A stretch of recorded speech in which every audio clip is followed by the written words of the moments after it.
যুক্তরাষ্ট্র দখলদার ইসরায়েলের সঙ্গে চলমান যুদ্ধ বন্ধে ইরানের সঙ্গে যোগাযোগ করেছে চীন, রাশিয়া ও ফ্রান্স।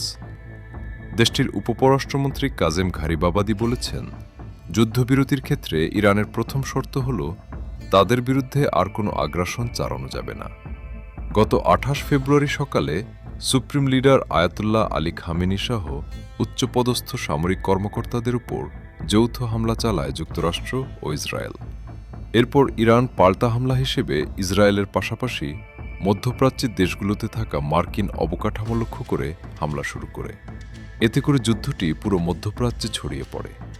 মার্কিন প্রেসিডেন্ট ডোনাল্ড ট্রাম্প আজ মঙ্গলবার ফ্লোরিডায় এক সংবাদ সম্মেলনে বলেছেন, ইরানের বিরুদ্ধে খুব শিগগিরই যুদ্ধ বন্ধ হবে। যুদ্ধ কয়েকদিনের মধ্যেও থেমে যেতে পারে বলে মন্তব্য করেন তিনি।